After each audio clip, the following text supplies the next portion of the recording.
Hello, everybody. Welcome to another week with Pastor Sunday. I'm also here this week with another friend of mine, with the same friend of mine that was with me last week, Pastor Dele from London. He's coming to visit me here in Ukraine, and I think it will be a wise thing for you to share and for him to share with us, for all of us to receive from his wisdom. So last week we spoke about culture and about adopting and surviving, not just surviving anyhow in a foreign land, but surviving with your values and with your culture in mind, and so that you don't lose yourself eventually. Today I would like us to talk about how to survive yourself in a foreign land. Because the reason why many parents don't take care of their kids is because they're working 2 jobs or 3 jobs, and so they abandon because survival, the price of survival is high. So you have been able to do it in London.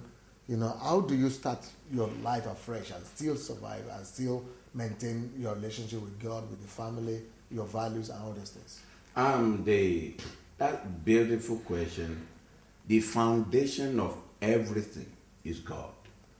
That was the starting point for me in England. When I got to England, the first thing, and I believe that's what we are going to talk about just today, the foundation of everything is God, in that He owns everything. And anyone that has time for God, our God will be identified with Him. No, because when people come to a different country, they must pay for the rent, they must pay for the food, so they don't have time to go to church. Some people say.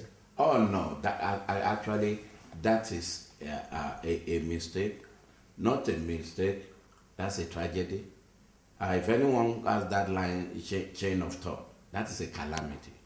And the end of someone like that will be ignominious. In that we came into the world, this planet Earth, by God. He is the foundation of everything. So when I got to England, the first thing I did was to find a good church and get integrated, praying, fasting, studying the Word of God. Why? Because when you align with God, He will take over your life. He becomes the manager, He becomes the director, He becomes the instructor. And we have seen it, we saw it in the life of Abraham. Anyone that wants to be blessed, and God said, I trust Abraham, because Abraham will instruct his household to do this. Yes. Why? Because Abraham was blessed and had time for his children. So the same thing when any man or woman gets to a different country, to sort it out, you need God and God. If you ask me again, I will say God, God, God, God, God, God, and God. Why? That was exactly what I did. And I entered the UK, and I was among a group of young men. I was the only one going to church. But by God's grace, I'm the only one that has been able to touch Britain. Why? Because one of them said jokingly in 1990 that Dele, you are not eating, you are not drinking, we are cooking, you are fasting and going to church. You think God can help you in this, man? But today, He has changed His word, knowing fully well that God has helped me beyond my dream. The question to the people watching this telecast is, where is your God? Where did you put Him? Some of you understand. So what I want to say to you is that anyone that wants to survive in a foreign land, they will need God to give them direction. They will need God to inspire them. They will need God to grant them favor. They will need God to give them grace. They will need God to be merciful on them. Now, why? Because when you get to a foreign culture, it's either the language is against you, the people are against you, the accent is against you. Your qualification that you are bringing from your country may not be accepted where you are. You need God to show you the way. My God. And if the way of a man pleases God, even his enemies will be at peace with him. Number one, God, God, God, God. Brilliant! Wow, that is such a golden point right there. That is a golden rule, and we will still listen to other golden rules this week. And so, thank you, and see you tomorrow. Hello, welcome to another week with Pastor Sunday and Pastor Billy. This week I'm talking about how do you survive as a foreigner moving to another culture or another continent altogether. You said yesterday that the first most important thing is to maintain your relationship with God. So what people do by saying, well, I have to work, I have to do, that's a deception of the enemy. Of course, they have exchanged, they have sold their destiny, like Esau, for a morsel of bread. Okay. Yeah, that was what they did. Anyone that says, well, Jesus said, man shall not live by bread alone. I see. Now, I did not know that I'll be coming down to do an interview. I was just writing the message upstairs. Man shall not live by bread alone. What did Jesus mean by that? Jesus did not say, don't eat. But it means that anyone that only lives for food will die. That is just it. There are other things better than food for you to survive. When Jesus said, man shall not live by bread alone, people are saying, I have to walk and walk and walk. If you only walk, there is no one that can become rich by walking. It is the blessings of God that make us rich without sorrow being added to it. So therefore, for example, someone that is only walking without getting information. Information is power.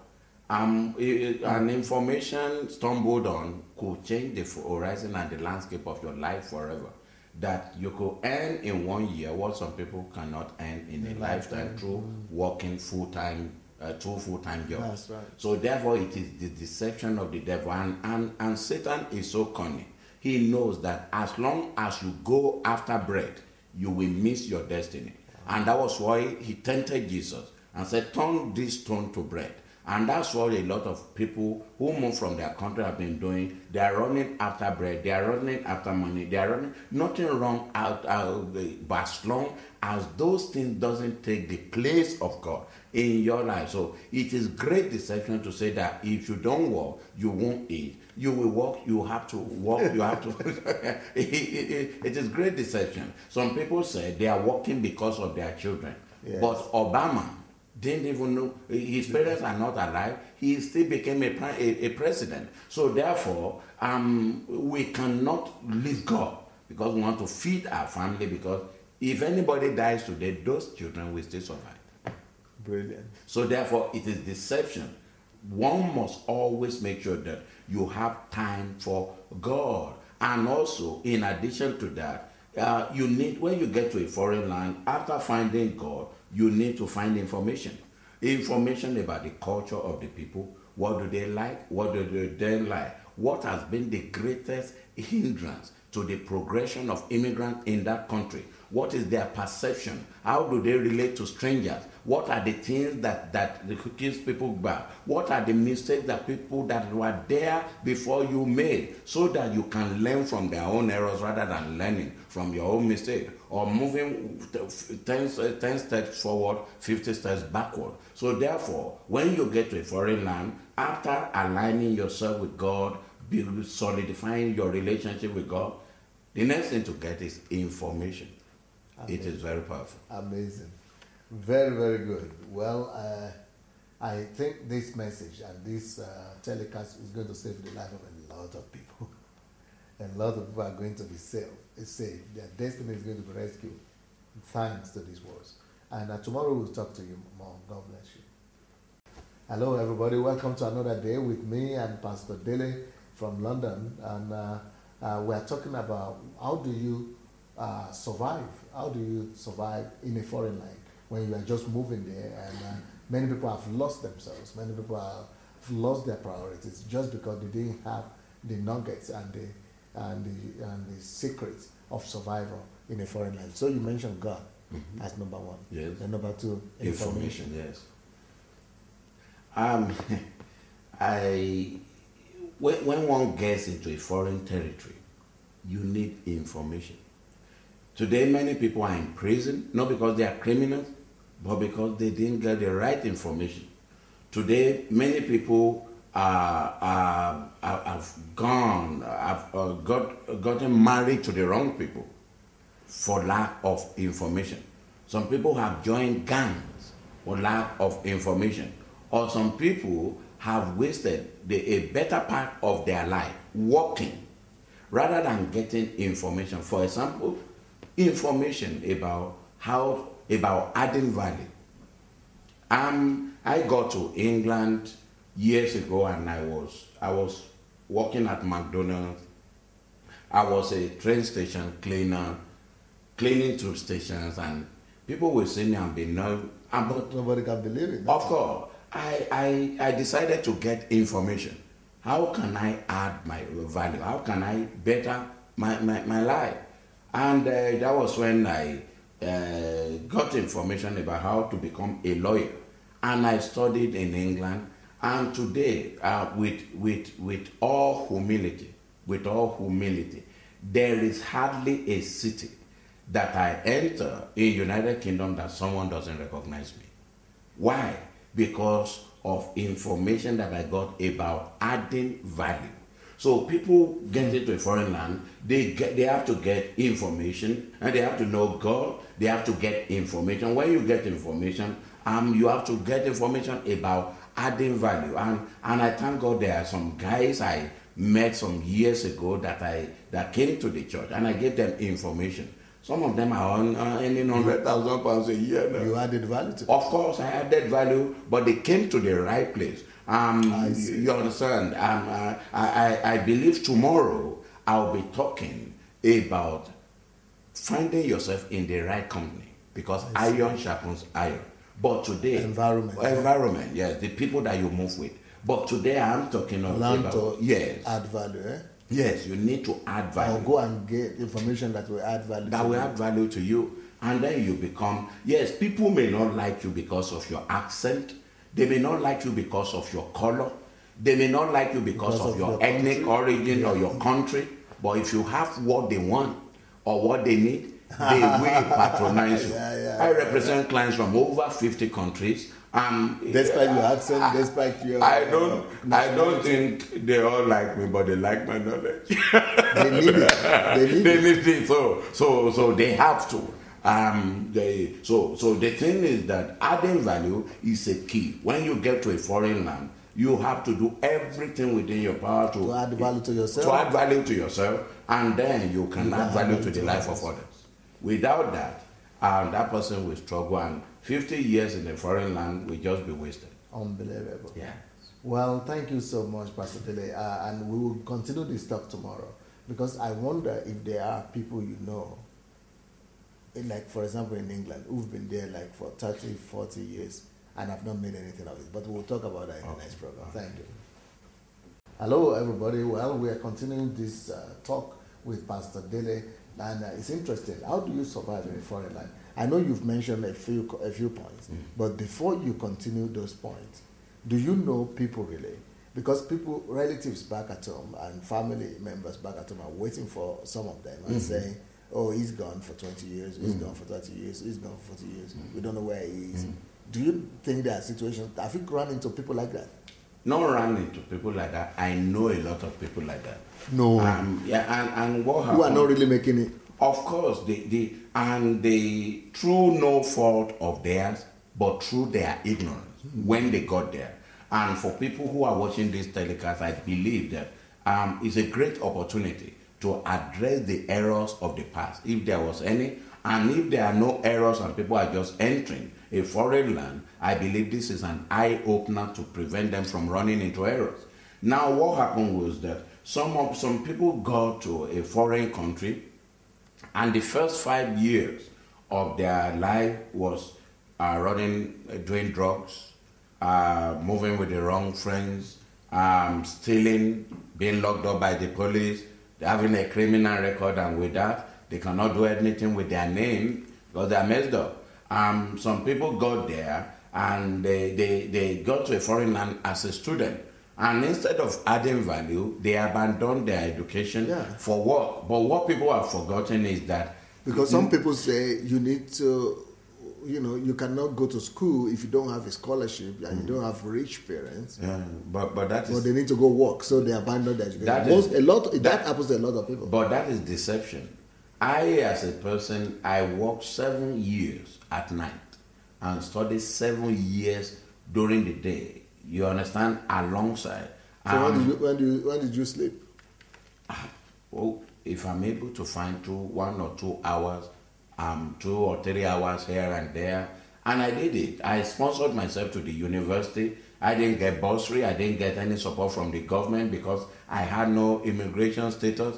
Even the work that I was doing then was I was just walking, taking a risk to walk, and I paid my way.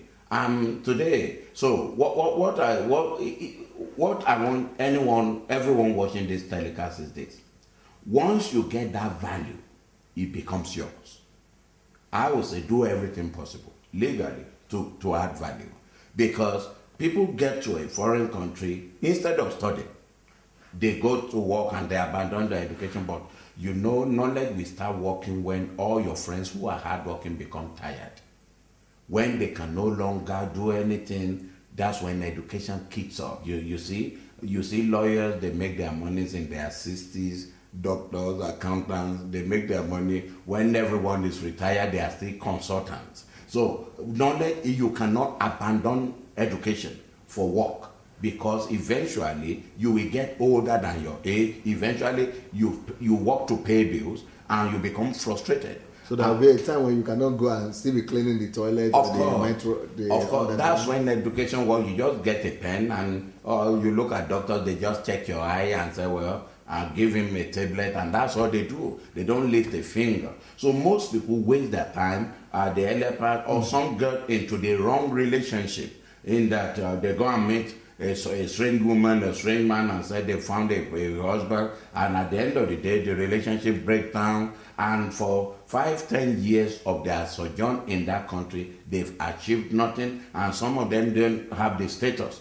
to live in that country, so they start hiding. Some work in different people's name, in a different identity. So for the first 10 years of their life, they cannot say this is what they have achieved. And the longer it takes you to achieve, the more difficult it becomes for you to measure or to go back, because people are expecting you. And the disappointment for most of them is that people who came after them and did the right thing, who have been going back home and showing them that I'm back with goodies. But people who have been there, so we've seen a lot of people, 10, 20 years, some got married to the first person, if the marriage broke down, they got another person, they took this property from them, they took that property from them. So that was why I said, in everything you want to do, when you get into a foreign culture, make sure you have God on your side so that He can lead you. Wow. The deep, call it onto the deep, so that you don't get into the wrong group, you don't get into the wrong association, you don't get married to the wrong person, you don't abandon your education for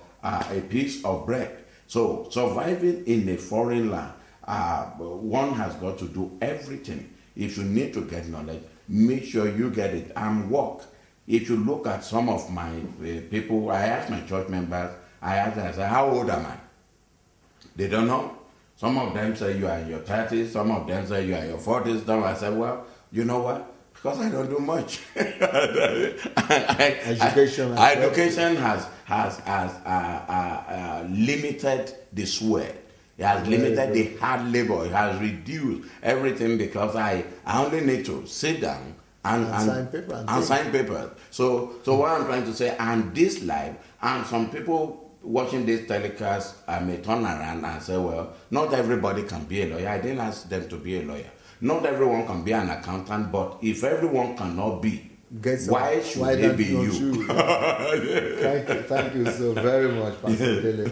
It's intriguing, exciting, but our time is over now, so we need to meet you tomorrow. So thank you, everybody. We'll meet Pastor Dele tomorrow.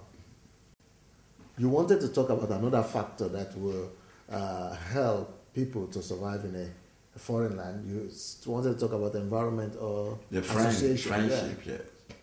What I have found is that iron sharpens iron. Proverbs 27 verse 17. A man sharpens the countenance of his friend. Who you see will determine who will see you. Who you move with will determine who will see you.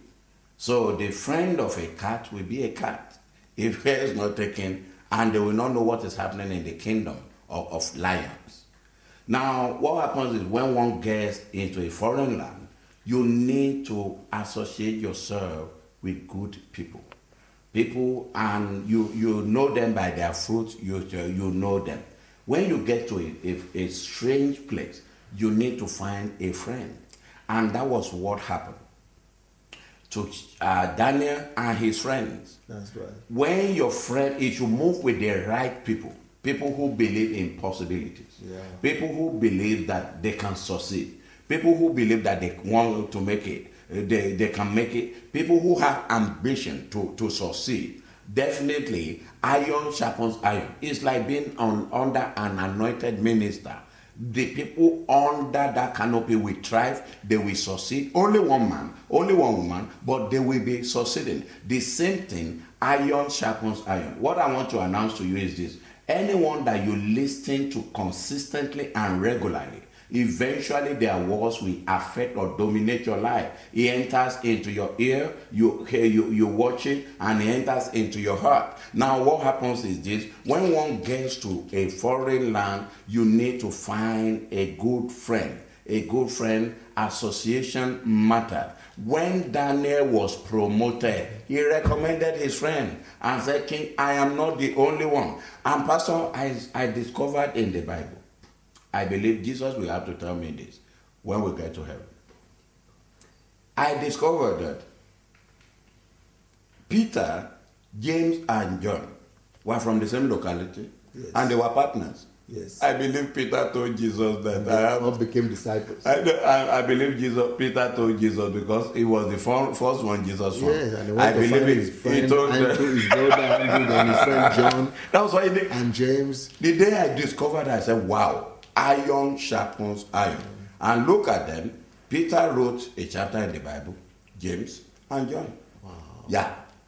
So if you get into a place and you move with the right people, you will rise faster than your expectation. Iron sharpens iron.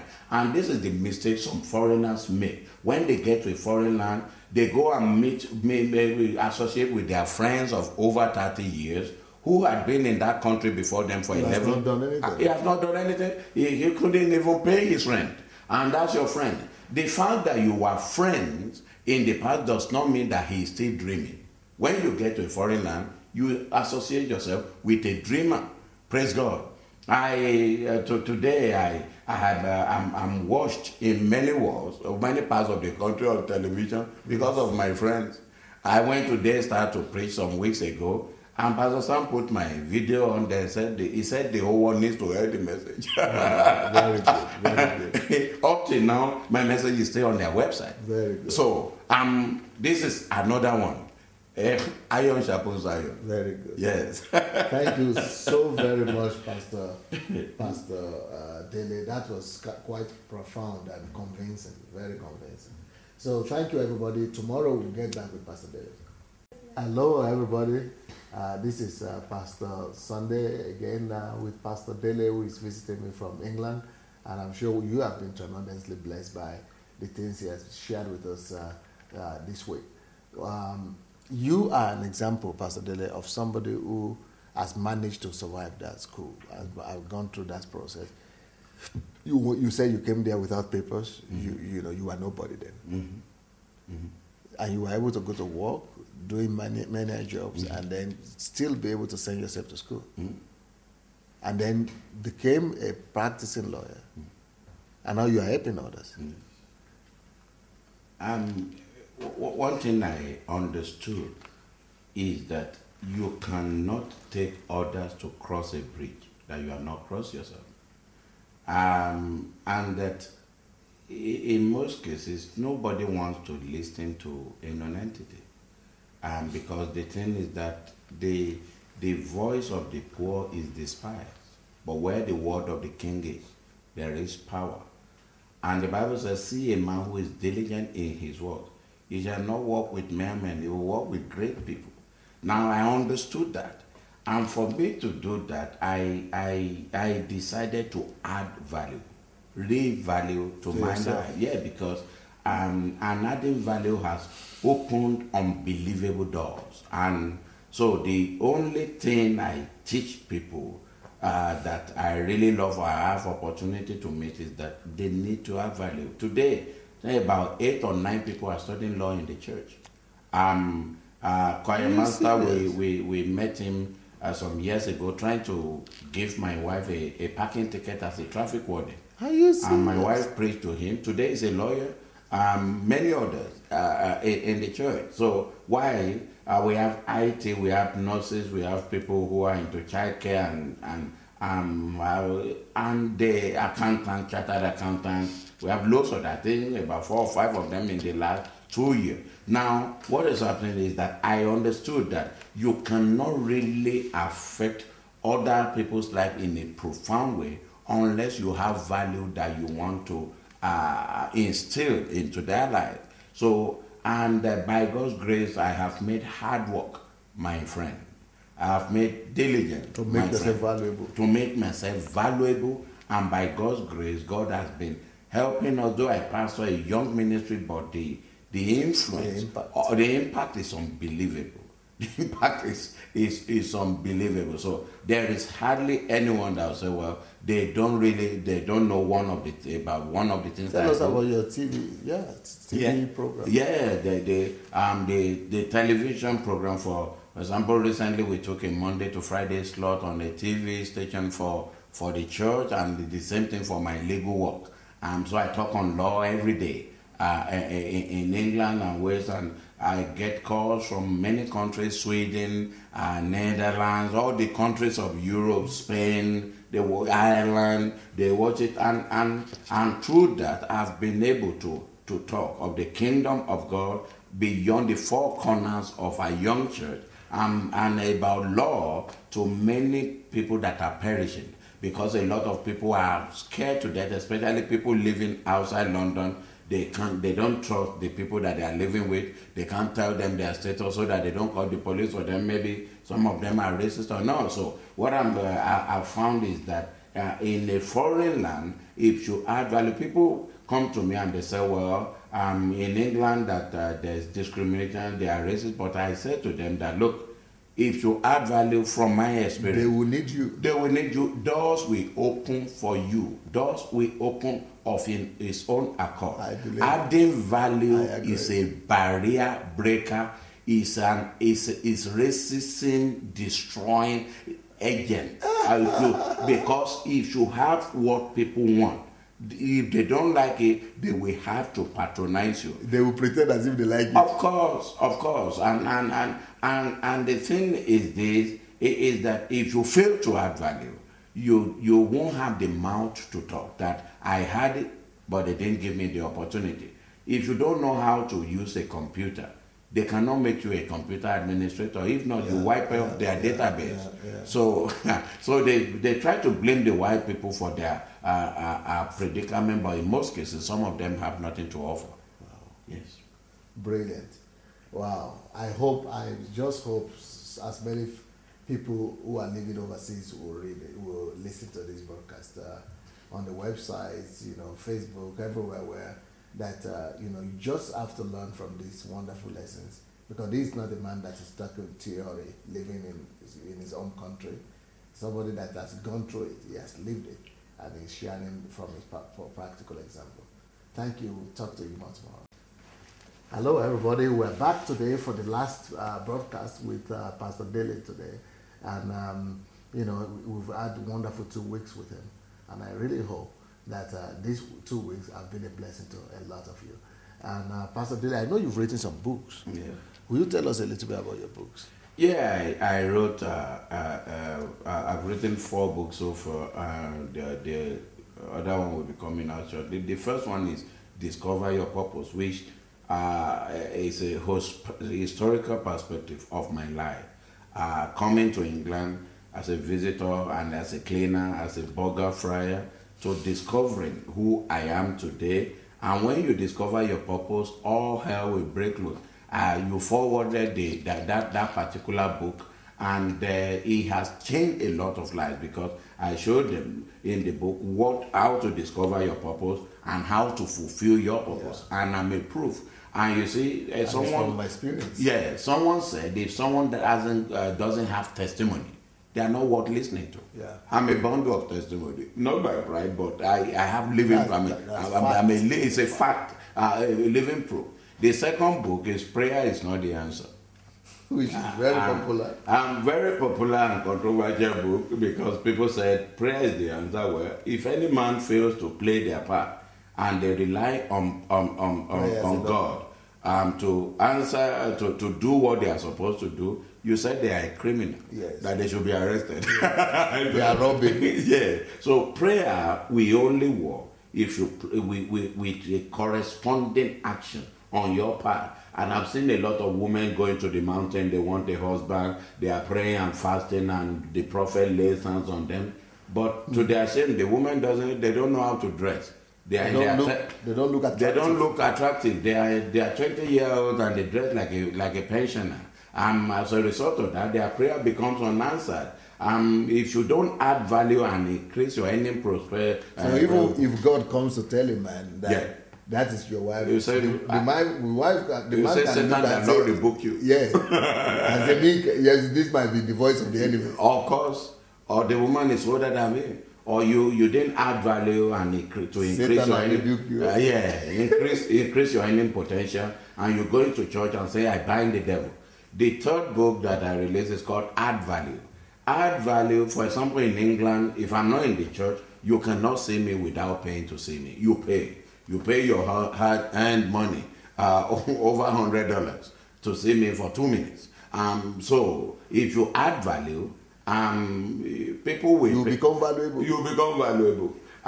The fourth one is denied by character, where I talked of the superiority of our character to education, to prayer, to fasting, to quoting the word of God, because if all those takes you to the top, the lack of character can bring you down. And whatever has the potential to destroy everything you achieve through prayer, fasting, and quoting the word is the most powerful. Character in the negative could be very destructive, more than an atomic bomb. Wow. And we've seen everyone who achieved everything, and the lack of character brings them down. So as I denied by character, very good. Is Thank you so very much, Pastor Dele. We've had an eventful 2 weeks with you, and I just want to appreciate you and say you've done a very good job. And I'm sure if you go to my Facebook page, maybe in the next 1 week or so, you will see a lot of comments from thousands of people from all over the world commenting on the wisdom you have given to them. Thank you so much. God bless. And God bless.